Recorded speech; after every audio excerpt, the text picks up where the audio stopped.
Sabbath shalom and good morning everyone. పరిశుద్ధులైన 20 బిడ్డలందరికీ ఉదయకాల శుభవందనములు.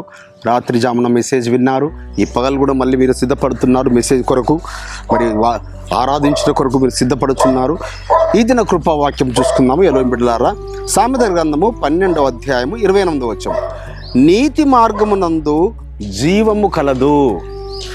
నీతి మార్గములో నువ్వు వెలుచున్నావా, నీవు జీవాన్ని స్వతంత్రించుకుంటావు. బబులోను దేశంలో ఉన్న దానియేలు గారు దేన్ని ఎన్నుకున్నారు బిడ్డలారా? నీతి మార్గమును ఎన్నుకున్నాడు ఆయన. కాబట్టి నీతి మార్గంలో ఆయన నడిచాడు కాబట్టి అక్కడ ఆ దేశం యొక్క ఉన్నత స్థలంలో ఎక్కించగలిగాడు పరమ తండ్రి. ఆయన కళ్ళ భావాన్ని చెప్పాడు, కళల యొక్క మరిచిపోయిన కళను దాని భావాన్ని చెప్పడము. సో ఈ రీతిగా ఆ ఉన్నత స్థానం పొందుకునేసరికల్లా అక్కడ ఉన్న బబులోనీలకు, ఆయన తోటి ఉద్యోగులకు ఈర్ష్య కలిగింది, ద్వేషం కలిగింది. కపట బుద్ధితో ఈయనని ఎలా ఇరుకున పడేద్దామని ఎన్ని చూసినా ఆయన నమ్మకస్తుడు, నిందారహితుడు, నిర్దోషి, పరిశుద్ధుడు. అయితే ఇతని ఎలోహింను, దేవుణ్ణి సేవించే విషయంలోనే తప్పు పట్టగలమని ఒక శాసనం చేయించి రాజుతో సంతకం చేయించారు, రాజుతో ముద్ర వేయించారు. రాజు ఒక 4 రోజులు ఎవరు వారి దేవతలకు ప్రార్థించకూడదు, మీకే మొక్కాలే.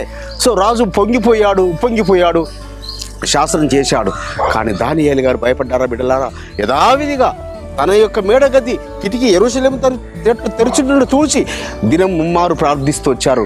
సో దానికి ఏం చేయబడ్డాడు? సింహాల బోన్లు వేయబడ్డాడు. సింహాల నోళ్ళు సైతము మోయించగల రక్షకుణ్ణి కలిగి ఉన్నాము బిడ్డలారా మనం.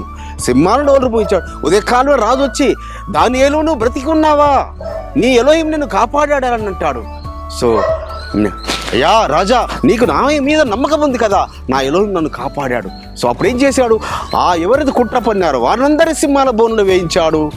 సో నీతి మార్గం అనుసరించిన ఆయనను ఇంకా ఉన్నత స్థానంలో నిలబెట్టాడు. దానియేలు సేవిస్తున్న దేవుడే, దానియేలు సేవిస్తున్న ఎలోహిమే నిజమైన ఎలోహిమని మరి ఆ యొక్క దేశమంతా ప్రకటన చేయించాడు ఆ యొక్క దర్యావేషు రాజు. కాబట్టి ఆ విధంగా బిడ్డలారా, నువ్వు నీతి మార్గంలో నీకు శ్రమలున్నాయి, కష్టాలున్నాయి, బాధలున్నాయి, వేదనలున్నాయి. నీ యొక్క తోటి ఎంప్లాయీసులు, లేక నీ చుట్టూ ఉన్నవారు, నీ ఇంటి పక్క ఉన్నవారు, లేక నీ బంధువులు, రక్త సంబంధికులు నిన్ను వేధిస్తుండొచ్చు. కానీ నీతి మార్గంలో జీవం ఉన్నదని తెలుసుకో. ఈ జీవ మార్గంలో నువ్వు కడమట్టకు నడిస్తే ఆ జీవమును స్వతంత్రించుకుంటావు. ఈ లోకంలో ఎన్ని కోల్పోయినా ఆ జీవాన్ని పొందుకుంటావు. ఆ విధంగా ప్రభుత్వాన్ని మనల్ని నడిపించునుగాక. ప్రార్థన చేసుకుని పరిశుద్ధుడైన తండ్రి, అవును నాయన, నీతి మార్గమందు జీవం మాత్రమే కలదు నాయన, మరణం అనేది లేదు నాయన. ఆ విధంగా మమ్మలను కడమట్టుకు నీతి మార్గంలో నడిపించి నీ రాజ్యం స్వతంత్రించుకున్న కృప విస్తరింపజేయమని యెహోవా మెస్సీయ నామములో స్తుతించి ప్రార్థించి వేడుకుంటున్నాం పరమ తండ్రి.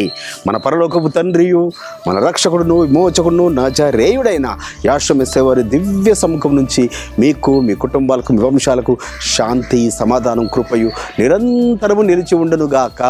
ఆమేన్.